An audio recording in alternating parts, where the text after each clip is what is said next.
Hello, everyone, and welcome to JobBoardGeek. It's the podcast about the business of connecting candidates and employers.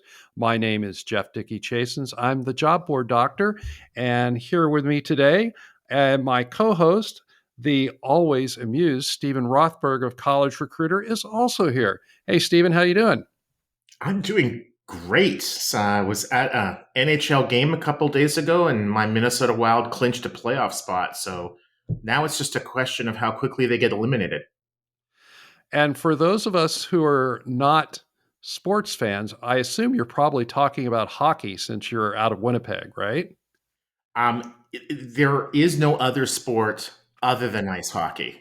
So yes. Yeah, well, unfortunately, here in Iowa, baseball rules the roost. We don't have a big hockey presence, but anyway, I today I'm very excited. We have Damon Levy of ClassATransport and Jobs and Rigs here. He's going to be talking to us about his business and how he handles recruiting in the logistics industry, which is very, very interesting. But first of all, Stephen, I just wanted to chat with you about some information that I got through the email from one of my connections. I found out that ForceFinder, the job board software provider that's been around since, I don't know, the early to mid 2000s, is shutting down their service as of May 31st of this year.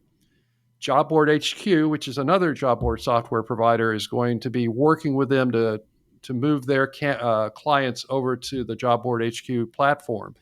But I thought it was kind of interesting because when I started out in the industry back in '97, there were no job board software companies. Everyone that was doing it, Yeah. made their own. And I really wasn't aware of any job board software providers until the early 2000s when JobX came out.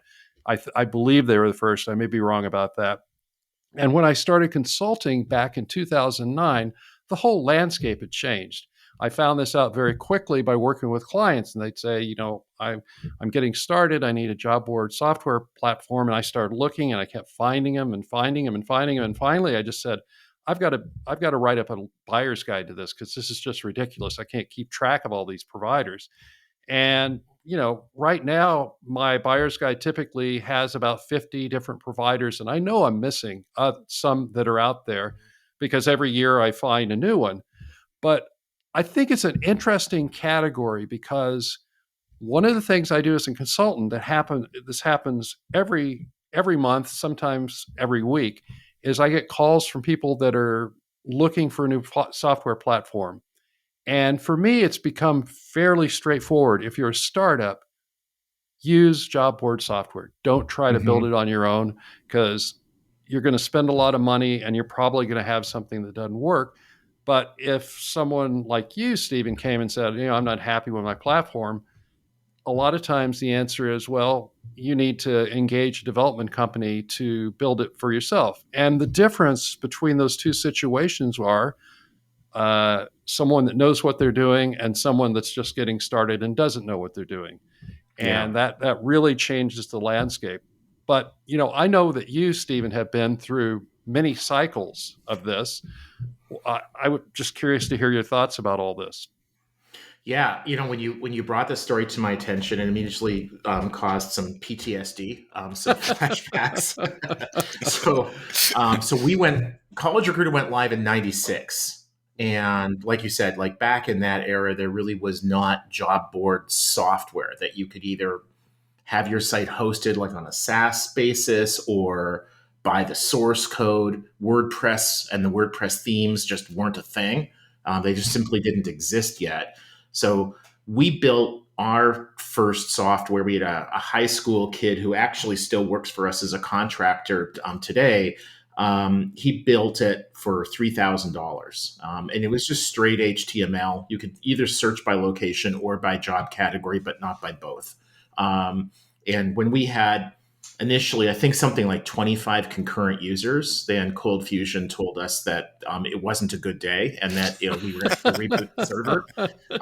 So anybody mentions Cold Fusion to me, them's fighting words. We were, I think, fairly early on in using job board software. John Bellwell from he used to be at Boxwood Technologies. So Boxwood hosted our site for a few years, starting in '98. Um, Love the people there. The product for us at the time was great. They started to kind of go in one direction, Hmm. being hosting association or Right. job boards for associations. We were going in another direction. We ended up parting ways very amicably. Went over to what is now Next. Same sort of thing happened. There was great until their business started to move in one direction. Our business started to move in another direction, parted ways very amicably. There were always some bumps and hiccups along the road whenever you stop kill a partnership. But both organizations could have been much worse, and they were both very gracious and professional. My my warning is, if you're a startup and you're looking to use job board software, I agree with you. That's the right path. Hmm. But understand, at some point, you're going to reach a fork in the road. If your business is successful and you start to have, you know, probably thousands or even tens of thousands of candidates a day, if you've got probably hundreds of employers posting jobs to you, a lot of the job board software is just not going to keep up with that, because you're going to want to customize it. No matter how good their software is, they're providing that software to probably hundreds of job boards. And so inevitably it becomes this one size fits all kind of model. And, if it's your business, it's your business, not, you don't want your search or your look and feel to be the same as dozens or hundreds of other sites. So I think it's a great entry into the market. But as you scale up, it puts handcuffs onto you. Yeah, yeah. I don't.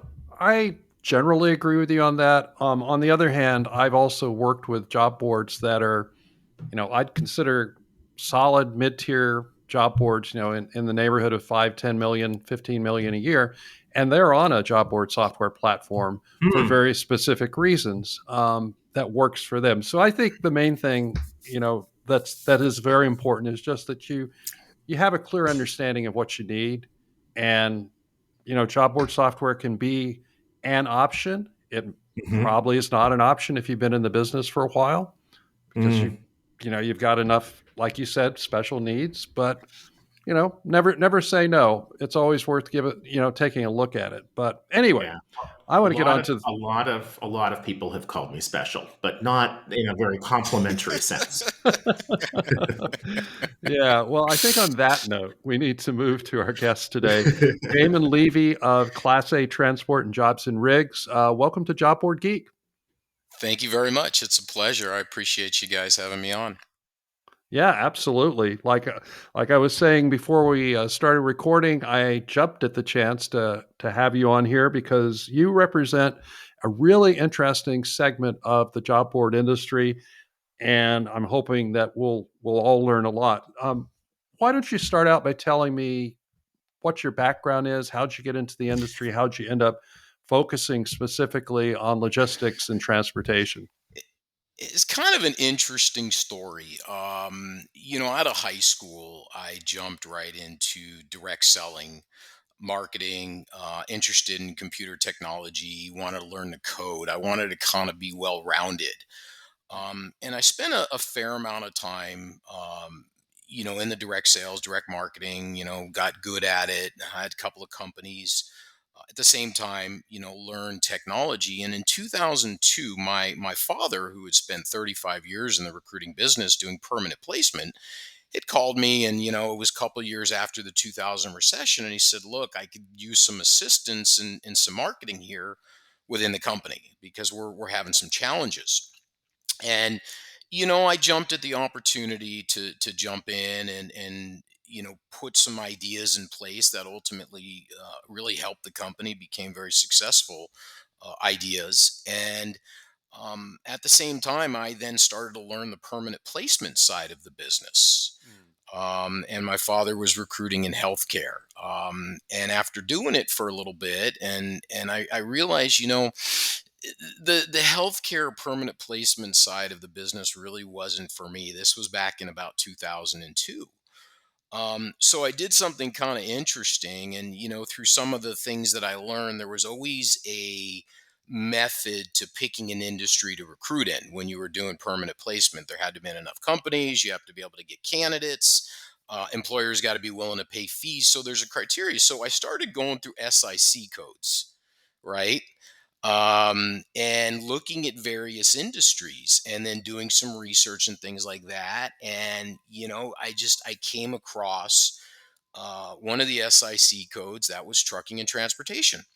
Mm-hmm. And what I ultimately did was, practically overnight, we started doing permanent placement for truck drivers. And it went quickly. We were doing really well at it, but something happened, which was kind of interesting, which kind of goes against permanent placement, is that the attrition rate was extremely high.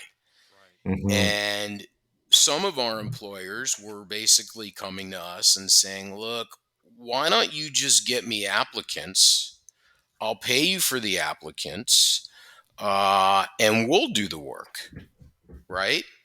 Mm-hmm. And the light bulbs went off, and that's how Class A Transport was born. I got my team together at the time, and because I knew my way around code, we basically had a board coded out within 2 weeks. We had launched the board, and it immediately started to, kind of take on a life of its own. I mean, obviously, there was a lot more behind what we were doing, and we had to, follow the fundamentals of getting on the phone and letting people know about our services and all that. But that's how Class A Transport was born. During that time, yeah. Wow. Wow. You make it sound easy.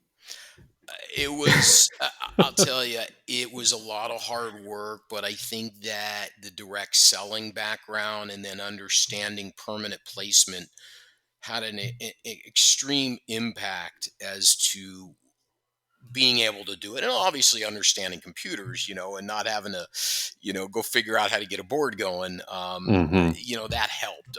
And I'm not saying that's the case for everybody, but it definitely made a difference. But coming from a guy who spent a lot of time on the phone, and I knew that in order to get this thing going, we were going to have to work long hours. So and I think it was '03, we hit the ground running with this thing, and haven't looked back ever since. Wow. So Oh, yeah. that's awesome. I love the sort of your ability and willingness to evolve. Yeah. It reminds me a lot. Years ago, it was actually probably around the same time as when you were starting in early 2000s. I saw Guy Kawasaki speak. Yeah. Who's an investor. He was an Apple evangelist. I think Uh-huh. that was literally his job title when he was there, very early employee. And he talked about a company that he had invested in that manufactured some item, chair, knife, whatever the heck it was. And basically, they couldn't sell it for the intended purpose. Uh-huh. All of their customers were buying it to use it for something different. And this Interesting. company wouldn't sell. When it found out that its product was being used for intent other than what they wanted it to be used for, they would stop selling it to those We'll stop customers. And selling it. Guy Interesting. Kawasaki was like, "Are you crazy? You've got customers who are trying to give you money. Figure out a way of making that easy for them." And Interesting. that's Yeah. kind of sounds like what your philosophy. I'm always amazed at how many entrepreneurs believe that they know better than their customers how their product should be used. Once you sell that product, it's no longer your product; I it's learned that a theirs. long time ago in everything I did. I always listen to my customer because they will always tell you what they want and what they don't want. And Yeah, we pivot based upon that information. And that has definitely been a big part of growth. No doubt about it. yeah. We're still doing it to this day. Yeah. The other thing that you mentioned that maybe I can have you elaborate more. You said Sure. that the attrition rate was extremely high, and that's not a phenomenon that is only in the trucking industry, but Correct. especially over the last couple years, trucking has been kind of the poster child for that. When you're talking with your clients, the employers, and they're talking with you about attrition. I see some trucking companies say we need more truckers in the industry, right? Hmm. More people have to learn how to drive trucks. Hmm. And I see a small number that say no, What we need is for people to drive trucks for longer, not just 3 months, but 3 years or 30 years.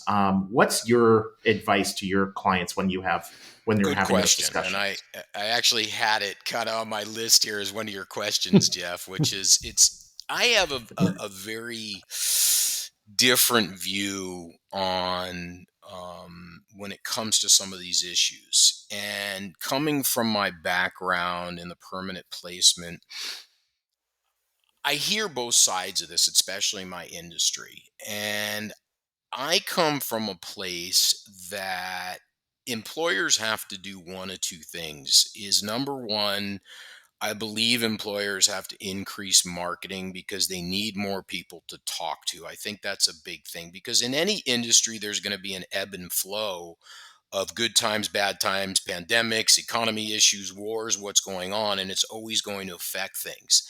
And I really believe during those times, I've always really focused very heavily on let's just increase marketing, increase activity to get more people to talk to. The flip side of it, in addition to that, I'm also a very big believer in this idea that I think companies struggle very heavily, not only in trucking, in this onboarding process. And I'm sure you guys see a lot of this. There's a Mhm. real struggle in, from when the applicant comes in to, getting them to return calls, to getting them to show up to interviews, to getting them to start work. And this is a real, you know, it's a point for me to, and we're working a lot on this. We'll talk more about that. But, and I think that in the trucking industry, the problem is that the attrition rate, I, y- I have never seen a solution that means a whole lot. Now, I've seen a lot of my employers keep people where others don't, and I dig into that and I try to find out what are you doing, and I usually see a common denominator that the person in HR or the owners or the vice presidents, the one that are controlling the staff, they have a bond with these guys and they create something where these guys almost feel bad to leave the company. And that's the one common denominator I see in the trucking industry where there's a Hmm. connection between ownership and employee.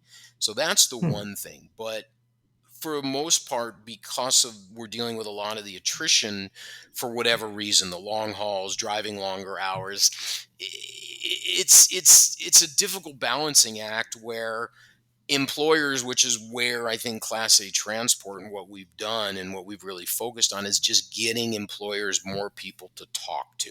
If they have more people to talk to, they can get more people behind the trucks. They can ultimately, have a pipeline of people filled where they don't have to sit with empty trucks. That's just my view on it. Hmm. Um, and there's, like I say, and there's just no magic pill to any of it, but there are definitely things that could be done to minimize, I think, some of these pain points.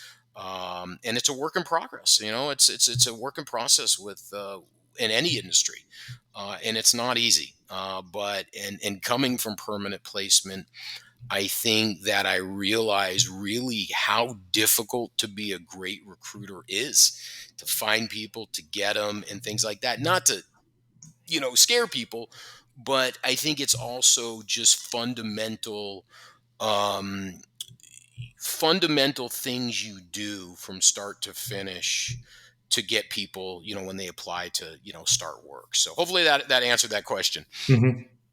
So, Damon, I'm Sure. kind of curious. I asked this of a lot of the guests that I've had on this on the podcast Sure. because I think everyone seems to have variations on the same model in terms of revenue, but I suspect yours might be a little bit different. What is the revenue model for your site Good and for your question. business?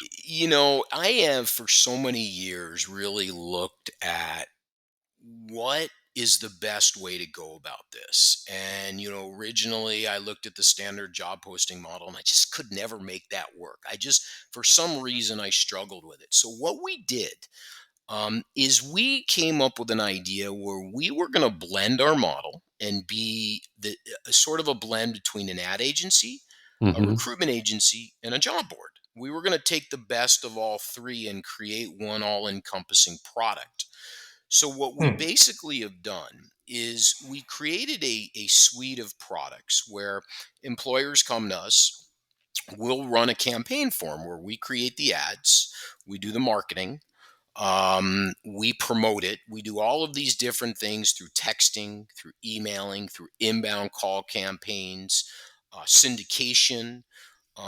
We created an API where if an employer comes to us and says, I'm looking for drivers out of Chicago, let's assume, we have a little thing that'll say, all right, you have 4 or 5 major cities from Chicago, but then you have, 50 or 100 smaller cities. Well, our platform will replicate these campaigns 100 different times and give mass content out there, and it'll fall into our feeds. And this is how we've really been able to build a candidate base of close to 250,000 drivers so far. So the revenue model centers around the campaigns we run, where it's a Right. flat fee, and they can run that over 1 month, 2 months, 3 months, or 4 months, or a year. They can add additional locations to the campaigns, which they pay a fee for that. Then they can have access to our backend database system. And our backend database system, that's an add-on for that, which is really a resume system, but it's a unique interface that we created where let's assume they're looking for drivers in, Ohio somewhere. It will preload all of the applicants, and it uses a keyword system where you basically can say, I want hazmat drivers out of, Zanesville, Ohio. And it'll instantly filter the applicants without having to run a search. And then they can just open them and go down the screen and just start calling. So we've created that as a product. And then they also, have a dashboard where they can see top performing ads and, manage their ads and the applicants that apply. We have a lightweight CRM where they can reject candidates, things like that. So it's really an all encompassing approach where they pay for the services we offer, the texting, the emailing, the campaigns, the locations, and then they get all these additional tools to get the best and the most out of the campaign. So that I find that really interesting because, when I do my news roundups for my blog, I used to always say, news of the job board industry. And then probably 3-4 years ago, I started saying news of job board and recruitment marketing industry, because Interesting. there's sites like yours that are really acting more as a recruitment marketing platform / agency. Yeah. And, there's certainly happens in a lot of different niches, not just your niche. But I think the thing that struck me was the very first thing you said. You said, we write the ads. And I was thinking, there's so many job boards that would kill to be able to do that for their clients, because a lot of the problems that happen with their clients tend to be bad original content from the employer. And you can do all the marketing you want, but if you have a not very good posting, you're screwed. And what's so interesting about that point is that over the years, through statistics, I've been a real stickler for metrics and really seeing bounce rates, to the point where the landing pages that the drivers apply on, down to the size and the color of the fonts, have been dialed in to reduce bounce rates over the years, how they interact with the application, where we place things, where we do things. And, we have found, over time, like employers, when we set these campaigns up, might send me this book job description. And we will let them know, saying, look, we can do this as is. But the reality is, in this market, because, 95% of your applicants are coming via way of mobile, they're not going to go through all this. And a lot of these things are very generic for the industry. Let's pull them out when they apply and you reach out to them. Then you can kind of fill in the gap. And, we've tested it both ways. We've done the longer ads, and then we've done kind of what we're seeing in the market. And whenever we make that adjustment, it's a night and day. It's a night and day approach. It really is. And our employers really appreciate that we do that. It really makes a big difference. Yeah. I'm sure that has an effect on your employer retention. Yeah. It's a big thing. So, and it's all about employer retention. We do our best. I stay up at night trying to figure out how to keep 100% of them, and it's never going to happen. But hey, I could shoot for it, right? Yeah, everyone's got to have a goal. So yeah. So Well, listen, Damon. It's we're out of time, but it's been wonderful talking with You you. too. It was incredibly illuminating. Now, if our listeners want to get a hold of you, what's the best way for them to do that? Email Damon at ClassATransport.com. So Okay. spelled just as it sounds. And then probably the best way is email, like all of us, right? Right, right. Yeah. Well, I can't tell my daughter that. It's more texting with her, but yeah, for us old folks, email's great. So Either way, I can leave a number if you're good with it. They can always reach me if people got questions. I'll throw it out. You ready? yeah, sure. Go 661 for it. area code Hmm. 607 3774. And I'm always accessible at that number. And I'm the type of guy that always returns calls too. Perfect, perfect. So, yeah. Well, listen, David, thanks for coming on the show. It's been great to have you. It has been a pleasure with spending time with you guys. It really has, and hopefully we'll stay in touch, and as time goes on, and we'll go from there. Sounds good. Sounds good. And Awesome. Stephen, if anyone wants to get in touch with you for any unknown reason, how do they do that? Well, by the time this episode drops, I will be getting ready to just basically sit in front of my TV for the next 2 months watching NHL playoffs. So they can find me there. But assuming that they have not yet realized that hockey is the one and only true sport, they can email me at steven@collegerecruiter.com. David, it was awesome. Thank you so much. You're very welcome. It was likewise with you guys. It really, really was. So, on that note, have a wonderful rest of the week. Well, we'll try. We'll try for whatever week this ends up showing in. But that's it for this episode of Job Board Geek. Be sure, if you like it, or even if you don't like it, to subscribe on Apple, Spotify, Stitcher, Google, whatever floats your boat. This is Jeff Dickey-Chasins. I am the Job Board Doctor, and you've been listening to the only podcast that focuses on the business of connecting candidates and employers. That's all for now. I'll see you again next time. Thanks. Bye, guys.